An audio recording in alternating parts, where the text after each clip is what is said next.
নমস্কার বন্ধুরা, আজ আমি চলে এসেছি আরেকটা রেসিপি নিয়ে। আজকে আমি একটা পনিরের একটা রেসিপি বানিয়ে দেখাবো। এই পনিরটা কিন্তু আমার বাড়িতে তৈরি। এই যে এদিকটা দেখলেই তোমরা বুঝতে পারবে, কারণ আমি একটা কাপড়ের মধ্যে মানে পুটলি করে বেঁধে রেখেছিলাম। এটা উল্টো পাট, তাই এটা মসৃণ, আর এদিকটা কাপড়ে বাঁধা ছিল। এই দেখো, তো পনিরটাকে মোটা মোটা করে কেটে নিয়েছি। আর পনিরটা আমি এমনি ভাজবো না, একটা ব্যাটারে চুবিয়ে ভাজবো। সেই জন্য আমি 1 চামচ কর্নফ্লাওয়ার, সামান্য একটুখানি লঙ্কার গুঁড়ো দিয়ে একটা ব্যাটার তৈরি করে নিয়েছি। এই ব্যাটারে চুবিয়ে আমি পনিরটাকে ভেজে নেব। আর এদিকে আমি একটা মশলা তৈরি করে নেব। সেই জন্য নিয়ে নিয়েছি অল্প একটুখানি আদা, এই হাফ টমেটো দেবো, আর 3টে কাঁচা লঙ্কা।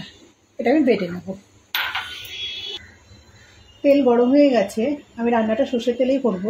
এই ব্যাটারের মধ্যে চুবিয়ে চুবিয়ে ডুবিয়ে ডুবিয়ে একটা করে আমি দিয়ে দেবো। এইভাবে না পনিরটা ভাজলে খেতে খুব ভালো লাগে।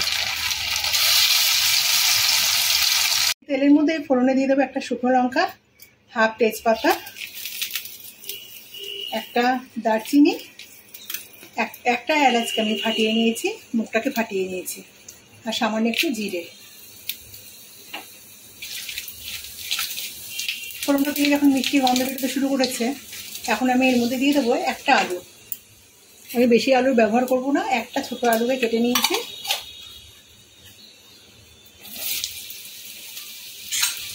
আলুটা দিয়ে সামান্য একটুখানি লবণ দিয়ে দেবো, তাহলে আলুটা একটু তাড়াতাড়ি ভাজা হয়ে যাবে। আলুটাকে লাল লাল করে ভেজে নেব। আলুটা লাল লাল মতো করে ভাজা হয়ে গেছে। এখন আদা, টমেটো আর কাঁচা লঙ্কার পেস্টটা আমি এর মধ্যে দিয়ে দিচ্ছি। এর মধ্যে কিছু গুঁড়ো মশলা আমি অ্যাড করবো।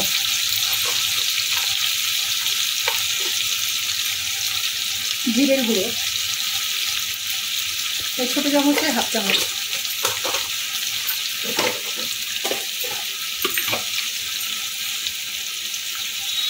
ধনের গুঁড়ো 1 চামচ,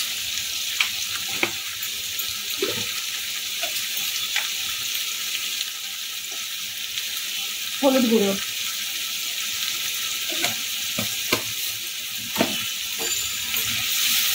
ভালো করে কষাবো এবার। আর লবণ দেবো এবার মধ্যে। আলুতে যেহেতু লবণ দেওয়া আছে, শুধু মশলার মতো আমি লবণের ব্যবহারটা করছি। আর মিক্সির বাটি ধোয়া জলটা দিয়ে আমি অল্প অল্প করে জল দিয়ে কষাবো। কষাতে কষাতে ঢেকে ঢেকে কষাতে কষাতে আলুটাও সেদ্ধ হয়ে গেছে।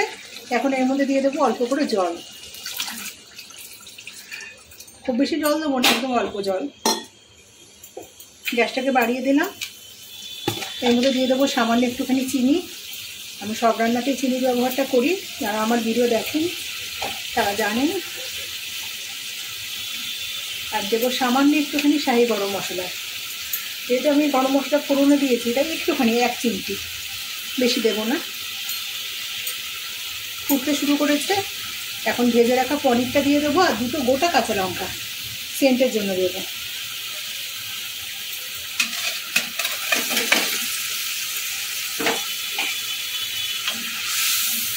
ভালো করে ফুটিয়ে নেব।